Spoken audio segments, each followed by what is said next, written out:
Kevin, there's been quite a resurgence by Bauer over the last 2 years. What's led this turnaround?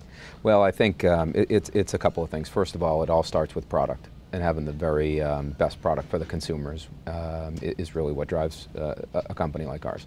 And we're really a technology company, so there's high technology and a ton of research and design and development in everything that we do, and that translates to high performance on the ice and on the lacrosse field, and consumers are voting with their wallet. Do you think the fact that Nike bought Bauer going back to 1995, because at that point Bauer was the market share leader, was doing well, led to sort of the stumbling of the brand, if you will?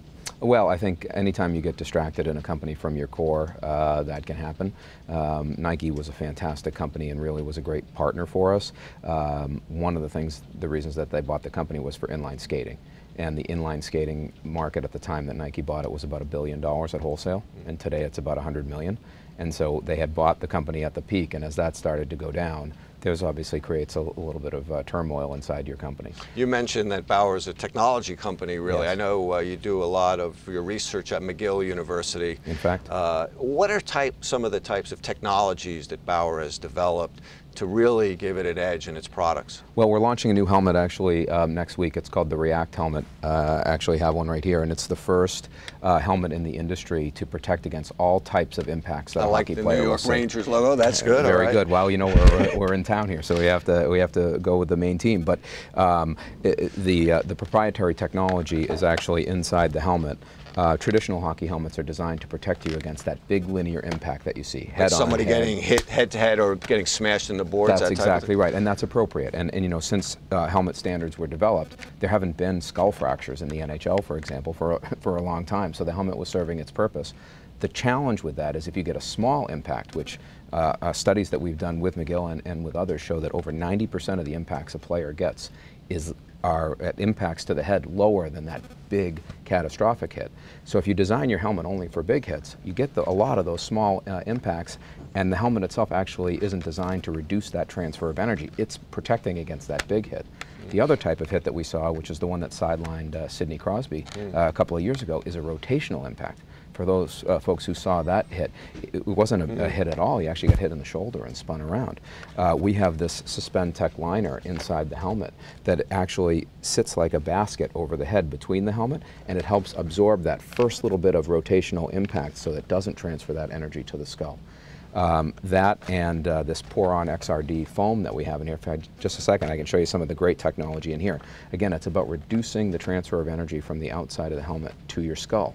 Traditional foam looks very much like this in a hockey helmet.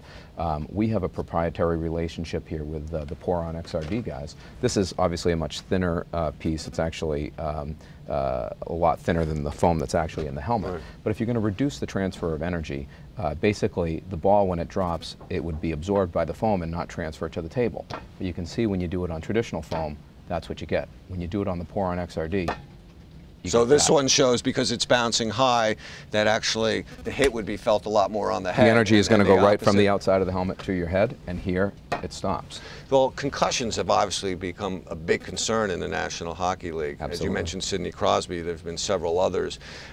Do you work with the NHL and with players? I mean, you have guys like Henrik Lundqvist working with your company and endorsing the product. How closely do you work with them? We work very closely with them. In fact, we launched this helmet at the NHL All-Star Game. So we had Steve Stamkos and Claude Giroux were the two spokesmen for it. They're wearing it. Ovechkin's wearing it right now. There are players on the Rangers wearing it. So we actually work very closely with the NHL to tell them about the technology that we're bringing, make sure that the trainers understand what's important to hockey players, and make sure that the folks on the ice are getting the highest level of protection that they can get. Do you find that the players are good at giving you feedback? Yeah, the players are excellent at giving us feedback. You know, one of the things is guys are both superstitious, and they also like you know, what they like, and so changing something like the technology in the helmet is not easy to get the players to adopt it. But I can tell you, since we've launched this, and we launched it again just at the All-Star game, so not even a full season, we've had incredible adoption of the helmet in the NHL, which is hard to get guys to do because they like what they like, and they're superstitious, and they want something that doesn't feel different, and this helmet certainly has a much higher level of protection than anything else that is on the ice today.